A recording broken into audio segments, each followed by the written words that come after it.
Hello everyone welcome back to Telugu ఉద్యోగ సందేశాలు YouTube channel. ఈరోజు మీ ముందుకు వండర్ఫుల్ జాబ్ నోటిఫికేషన్తో రావడం జరిగింది. సెంట్రల్ గవర్నమెంట్ నుంచి అయితే అఫీషియల్గా రిలీజ్ అయిన నోటిఫికేషన్. ఎటువంటి ఎక్స్పీరియన్స్ లేకుండా ఈ జాబ్స్కి అప్లై చేసుకోవచ్చు. గ్రాడ్యుయేషన్ పూర్తయి ఖాళీగా ఉన్న మేల్ అండ్ ఫీమేల్ క్యాండిడేట్స్ అందరూ డిఆర్డిఓ నుంచి అయితే అఫీషియల్ నోటిఫికేషన్ రిలీజ్ అయింది.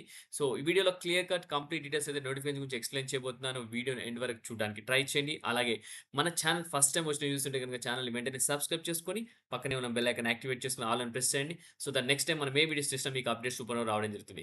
చిన్న రిక్వెస్ట్ స్టూడెంట్స్, వీడియో నచ్చితే వీడియోని లైక్ చేసి వీలైనంత వరకు ప్రతి ఒక్కరికి షేర్ చేయండి. ఎందుకంటే మన వీడియోస్ చూస్తున్నారు కానీ లైక్ చేయట్లేదు. సో నా చిన్న రిక్వెస్ట్, వీడియోని లైక్ చేసి నాకు సపోర్ట్ చేయండి. సో దట్ నాకు ఎంకరేజ్మెంట్‌గా ఉంటుంది. ఇంకా ఎన్నో వీడియోస్‌తో, ఎంతో మంచి కంటెంట్‌తో, ఎంతో మంచి నోటిఫికేషన్స్‌తో మీ ముందుకు రావడానికి ట్రై చేస్తాను. ఓకే. సో ఎందుకంటే చాలా ఎఫర్ట్ పెట్టి వీడియోస్ చేయడం జరుగుతుంది కాబట్టి సో చిన్న రిక్వెస్ట్, మీ లైక్సే నాకు చాలా ఎంకరేజ్మెంట్. సో ఆఫీషియల్ నోటిఫికేషన్‌లోకి వెళ్ళిపోదాం స్టూడెంట్స్ ఇప్పుడు. సో, మనకు అఫీషియల్ నోటిఫికేషన్ వచ్చేసి రిక్రూట్‌మెంట్ అండ్ అసెస్‌మెంట్ సెంటర్ డీఆర్‌డీఓకి సంబంధించిన సంస్థ నుంచి రావడం జరిగింది. మన గవర్నమెంట్ ఆఫ్ ఇండియాకి సంబంధించింది. దీని లింక్ వచ్చేసి నేను వీడియో డిస్క్రిప్షన్‌లో అయితే పేస్ట్ చేస్తాను. సో, అది గనుక క్లిక్ చేస్తే ఇలా పేజ్ అనేది ఓపెన్ అవుతుంది మీకు. సో, ఇక్కడ యాక్టివ్ అడ్వర్టైజ్‌మెంట్స్ చూసుకుంటే advertisement number 156 direct recruitment for the post of అని ఉంది కదా! సో, ఈ పీడీఎఫ్ ఫైల్ ఇప్పుడు డౌన్‌లోడ్ చేసుకుందాం. సో, ఇది డౌన్‌లోడ్ చేసుకుంటే గనక మనకు పీడీఎఫ్ ఫైల్ అనేది ఓపెన్ అవుతుంది. సో, దాని గురించి ఇప్పుడు క్లియర్ కట్‌గా డిస్కస్ చేసుకుందాం. సో, పీడీఎఫ్ ఫైల్ అనేది డౌన్‌లోడ్ అయితే అయింది. సో, చూసుకున్నట్టయితే మనకు ఆన్‌లైన్ అప్లికేషన్ అయితే వీళ్ళైతే ఇన్వైట్ చేయడం జరిగింది. వచ్చేసి గ్రాడ్యుయేట్ ఇంజినీర్స్ అలాగే పోస్ట్ గ్రాడ్యుయేట్స్ ప్రతి ఒక్కరు అప్లై చేసుకునే జాబ్స్ అని చెప్పుకోవచ్చు. మనకు నంబర్ ఆఫ్ వేకెన్సీస్ చూసుకుంటే 127 వేకెన్సీస్ వచ్చేసి సైంటిస్ట్ బి ఇన్ డీఆర్‌డీఓ ఉన్నాయి. అలాగే 9 వేకెన్సీస్ వచ్చేసి సైంటిస్ట్ ఆర్ ఇంజినీర్ విభాగంలో ఉన్నాయి. అలాగే 12 వేకెన్సీ వచ్చేసి సైంటిస్ట్ బి విభాగంలో అయితే ఉండడం జరిగింది. సో, టోటల్‌గా మనకు 148 వేకెన్సీస్ అయితే ఇక్కడ ఉన్నాయని చెప్పి క్లియర్‌గా మెన్షన్ చేయడం జరిగింది. ఇదొచ్చేసి direct recruitment for the post of scientist అన్నమాట. సో, మనకు చూసుకున్నట్టయితే అఫీషియల్ నోటిఫికేషన్ రిలీజ్ అయింది. సో, ఇప్పుడొచ్చేసి ఎలక్ట్రానిక్స్ అండ్ కమ్యూనికేషన్ ఇంజినీరింగ్ విభాగంలో చూసుకున్నట్టయితే మనకు డిసిప్లిన్‌లో డీఆర్‌డీఓ ఆర్గనైజేషన్‌లో మనకు 16 వేకెన్సీస్ అన్‌రిజర్వ్డ్ వేకెన్సీస్ ఉన్నాయి. EWS 3 vacancies, OBC 9 vacancies, SC 5 vacancies, 2 vacancies ST total 35 vacancies అయితే ఉన్నాయి. అలాగే ఏడీఏ విభాగంలో చూసుకున్నట్టయితే ఆర్గనైజేషన్‌లో చూసుకుంటే 1 vacancy unreserved, 1 vacancy OBC, 1 vacancy ST total 3 vacancies ఉన్నాయి. అలాగే డబ్ల్యూఈఎస్‌ఈఈ అనే ఆర్గనైజేషన్‌లో చూసుకుంటే మనకు టోటల్ 2 వేకెన్సీస్ అయితే రిలీజ్ అవ్వడం జరిగింది. సో, ఏడీఏ అండ్ డబ్ల్యూఈఎస్‌ఈ అనేది ఏంటిదనేది ఒకసారి చూసుకుందాం ఇక్కడ. సో, ఈ నోటిఫికేషన్ వచ్చేసి కంబైన్డ్ నోటిఫికేషన్ అన్నమాట. ఒకవేళ సెలెక్ట్ అయితే డీఆర్‌డీఓలో పనిచేయొచ్చు. ఇంకోటేంటి ఏడీఏ అంటే ఏరోనాటికల్ డెవలప్‌మెంట్ ఏజెన్సీలో పనిచేయొచ్చు. ఇంకా డబ్ల్యూఈఎస్‌ఈఈ అంటే ఏంటంటే weapons and electronic systems engineering establishment 3 సంస్థల్లో పనిచేసే సింగిల్ నోటిఫికేషన్ అని చెప్పుకోవచ్చు. ఎటువంటి ఎగ్జామ్ లేకుండా ఈ జాబ్స్‌లో అప్లై చేసుకునే అవకాశం అయితే వీళ్ళు కల్పిస్తున్నారు.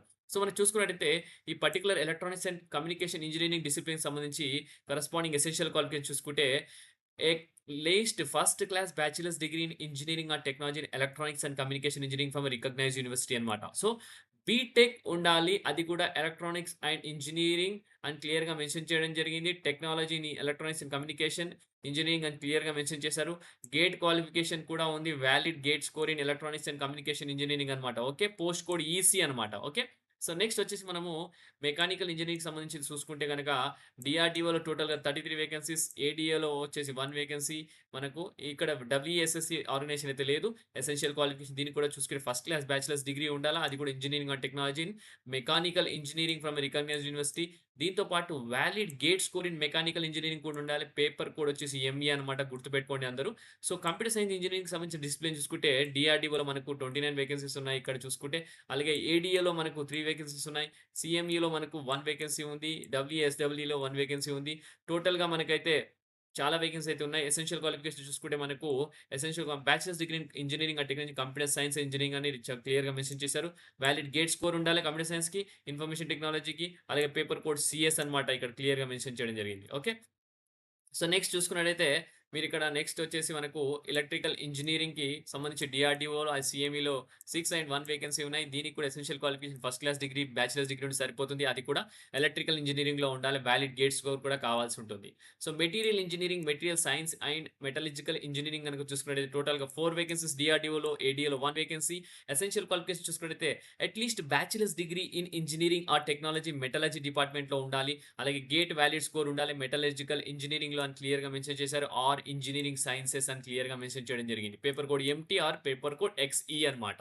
సో, ఫిజిక్స్ అలాగే కెమిస్ట్రీ, కెమికల్ ఇంజినీరింగ్‌కి సంబంధించి కూడా విభాగంలో అయితే మనకు వేకెన్సీస్ ఉన్నాయి. డీఆర్‌డీఓలో 1 వేకెన్సీ వచ్చేసి మనకు అన్‌రిజర్వ్డ్ కేటగిరీలో ఉంది. టోటల్ 4 వేకెన్సీస్ ఉన్నాయి. ఎసెన్షియల్ క్వాలిఫికేషన్ వచ్చేసి దీనికి మాస్టర్స్ డిగ్రీ కావాలన్నమాట. సో, ఒకసారి చూసుకోండి. సో, మనకు మాస్టర్స్ డిగ్రీ కెమిస్ట్రీకి కూడా కావాల్సి ఉంది. సో, ఈ రెండిటిని వచ్చేసి నేను ఇప్పుడు ఈ వీడియోలో క్లియర్‌గా ఎక్స్‌ప్లెయిన్ చేయదలుచుకోలేదు. ఎందుకంటే మాస్టర్స్ డిగ్రీ నేను టార్గెట్ చేయట్లేదు ప్రస్తుతానికి. సో, కెమికల్ ఇంజినీరింగ్‌కి సంబంధించి essential qualification first class bachelors degree ఉంటే సరిపోతుంది.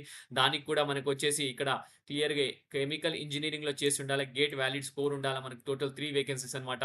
ఏరోనాటికల్ ఏరోస్పేస్‌కి కూడా మనకు బ్యాచిలర్స్ డిగ్రీ ఉంటే సరిపోతుంది. దీనికి కూడా వ్యాలిడ్ గేట్ స్కోర్ ఉండాలి. అది కూడా ఏరోస్పేస్ ఇంజినీరింగ్‌లో మనకు 5 వేకెన్సీస్ డీఆర్‌డీఓలో 1 వేకెన్సీ ఏడీఏలో అయితే ఉంది. సో, మ్యాథమెటిక్స్‌కి మనకు డీఆర్‌డీఓలో 2 వేకెన్సీస్, సీఎంఈలో 1 వేకెన్సీ ఉంది. దీనికి కూడా ఎసెన్షియల్ డిగ్రీ మాస్టర్స్ డిగ్రీ ఉంది.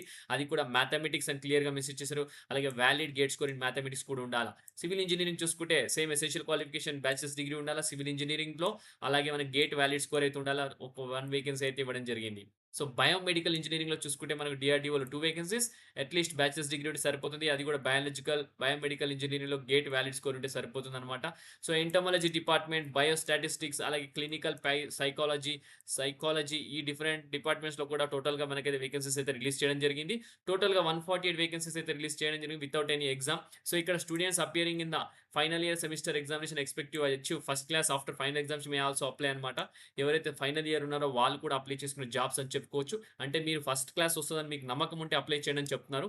సో, ఇక్కడ క్లియర్‌గా మెన్షన్ చేయడం జరిగింది. ఇక్కడ candidates having their equivalent degree from foreign universities should obtain the equivalent certificate from Association of India Universities. ఎవరైతే ఫారెన్‌లో మీరు డిగ్రీ చేసి ఉంటే ఈక్వివాలెంట్ సర్టిఫికేట్‌కి సంబంధించిన డిగ్రీకి సంబంధించిన సర్టిఫికేట్ తీసుకొని రావాలి. అసోసియేషన్ ఆఫ్ ఇండియన్ యూనివర్సిటీ నుంచి క్లియర్‌గా మెన్షన్ చేయడం జరిగింది. ఓకే. సో, నెక్స్ట్ చూసుకుంటే ఏజ్ క్రైటీరియా చూసుకుంటే 35 ఇయర్స్ వచ్చేసి అన్‌రిజర్వ్డ్ కేటగిరీ, 38 వచ్చేసి ఓబీసీ, 40 ఇయర్స్ వచ్చేసి మనకు ఎస్సీ, ఎస్టీకి అయితే ఉంది ఇక్కడ. ఓకే. అండ్ పీడబ్ల్యూడీ క్యాండిడేట్స్‌కి వచ్చేసి 10 ఇయర్స్ అన్నమాట. దివ్యాంగ్ అని ఉన్నట క్లియర్‌గా మెన్షన్ చేయడం. ఓన్లీ ఇండియన్ నేషనల్స్ అప్లై చేయాలని చెప్పి క్లియర్‌గా మెన్షన్ చేయడం జరిగింది. సో, మనకి ఇక్కడ చూసుకున్నట్టయితే ఎన్ఓసీ కూడా ఇవ్వాల్సి ఉంటుంది. ఎవరైతే ఆల్రెడీ వర్క్ చేస్తున్నారో గవర్నమెంట్ ఆర్గనైజేషన్‌లో మీరు ఎన్ఓసీ కూడా ప్రొడ్యూస్ చేయాలని క్లియర్‌గా మెన్షన్ చేస్తున్నారు. ఓకే. సో, నెక్స్ట్ చూసుకుంటే candidates are advised to retain a copy of online recruitment application after locking the online application form. మీరు రిటైన్ చేసుకోవాలి ఒక కాపీ. మీరు అప్లికేషన్ ఫార్మ్ సబ్మిట్ చేసినాక అని చెప్తున్నారు. Only lock the finalised application in all respect will be considered అని క్లియర్‌గా mention చేస్తున్నారు. సో, మీరు ఆన్‌లైన్ అప్లికేషన్ సబ్మిట్ చేసేటప్పుడు సెల్ఫ్ అటెస్టెడ్ కాపీస్ అప్‌లోడ్ చేయాల్సి ఉంటుంది. డేట్ ఆఫ్ బర్త్ ఒకటి, 10థ్ క్లాస్ సర్టిఫికేట్, బర్త్ సర్టిఫికేట్ ఒకటి, mark sheets, conversion from CGPA to percentage సంబంధించింది, మీ EWS status, OBC certificate. So, ఇయన్నీ ప్రతి ఒక్కటి అప్‌లోడ్ చేయాల్సి ఉంటుంది. దాని సైజ్ వచ్చేసి 100 కేబీ నుంచి 500 కేబీ ఉండాలని చెప్పి క్లియర్‌గా మెన్షన్ చేయడం జరిగింది. అలాగే ఇక్కడ చూడండి. మీరు ఇక్కడ క్లియర్‌గా మెన్షన్ చేయడం జరిగింది. The file size of each attachment should be 100 KB to 500 KB must be eligible when a print taken and should not be password protected అని క్లియర్‌గా మెన్షన్ చేస్తున్నారు. Okay. So, recent passport size photograph upload చేయండి. Scanned sample of candidate signature కూడా, అలాగే valid GATE score card, అలాగే screenshot of GATE results కూడా upload చేయాలి. అలాగే proof of registration with rehabilitation council of India as clinical psychologist అని క్లియర్‌గా mention చేయడం జరిగింది. So, candidates whether in government science or service or in government owned organization upload a copy of the intimation letter as per the format available in REC website to the CCI and they have applied for the post in REC's advertisement అని కూడా క్లియర్‌గా mention చేయడం జరిగింది. So, online application closing date చూసుకుంటే 21st day లోపైతే ఉంటుంది. నాకొచ్చేసి employment న్యూస్‌లో మనకైతే 2 days అయింది రావడం జరిగి. సో, 21 డేస్‌లో అయితే క్లోజ్ అయితుందని చెప్పి క్లియర్‌గా మెన్షన్ చేయడం జరిగింది. సో, ఎలా అప్లై చేయాలనేది rec.government.in వెబ్‌సైట్‌లో మీరు లాగిన్ అయ్యి అప్లై చేయండి. సో, దీనికి సంబంధించిన లింక్ వచ్చి డిస్క్రిప్షన్ బాక్స్‌లో పేస్ట్ చేస్తాను. అక్కడ నుంచి మీరు ప్రతి ఒక్కరు అప్లై చేయడానికి ట్రై చేయండి. సో, ఏదైనా క్వెరీస్ గనుక ఉంటే అప్లోడ్ చేసేటప్పుడు డాక్యుమెంట్ సబ్మిషన్ అప్పుడు ఈ కింద ఉన్న నంబర్స్‌కి అయితే కాంటాక్ట్ చేయండి. సో, ఈ వీడియోలో వీలైనంత వరకు ప్రతి ఒక్క ఇన్ఫర్మేషన్ మైన్యూట్ ఇన్ఫర్మేషన్ అయితే క్రైటీరియా నేను మెన్షన్ చేయడం జరిగింది. ఇంకొక చిన్నది ఇన్ఫర్మేషన్ ఉంది. సెలక్షన్ ప్రాసెస్ వచ్చేసి మన గేట్ స్కోర్ బేసిస్ పైన అయితే సెలెక్ట్ చేయడం జరుగుతుంది. మనకొచ్చేసి పర్సనల్ ఇంటర్వ్యూ అయితే ఉంటుంది. ఎవరైతే సెలెక్ట్ అయ్యారో వాళ్ళు ఒకవేళ సెలెక్ట్ అయ్యి షార్ట్ లిస్ట్ అయిన తర్వాత పర్సనల్ ఇంటర్వ్యూకి అయితే మిమ్మల్ని పిలవడం జరుగుతుంది. సో, సెలక్షన్ క్రైటీరియా వచ్చేసి మనకు ప్యూర్‌లీ డిసిప్లిన్ వైస్ కేటగిరీ ఉంటుంది. 80% వెయిటేజ్ వచ్చేసి మార్క్స్ ఆఫ్ గేట్ ఉంటుంది. 20% వెయిటేజ్ వచ్చి ఇంటర్వ్యూలో అయితే ఉండడం జరుగుతుంది. క్లియర్‌గా మెన్షన్ చేస్తున్నారు. ఓకే. సో, ఎటువంటి ప్రెషర్స్ అయితే తీసుకురావద్దు బయట నుంచి అని కూడా క్లియర్‌గా మెన్షన్ చేస్తున్నారు. As per the central government rules selected candidate will have the liability to serve anywhere in India including remote field area locations అన్నమాట. ఓకే. సో, ఇది కూడా మీరు గుర్తుపెట్టుకోవాల్సిన ఆహ్, ఒక ఇంపార్టెంట్ కండిషన్ అన్నమాట. సో, వీడియోలో కావాల్సిన ఇన్ఫర్మేషన్ అయితే ఇచ్చాను. సో, అదే అండి. ఈ వీడియోతో ఇంతటితో ముగిస్తున్నాను. నెక్స్ట్ టైమ్ ఇంకా మంచి మంచి వీడియోస్‌తో రావడానికి ట్రై చేస్తాను. Thank you for watching the video. Have a great day.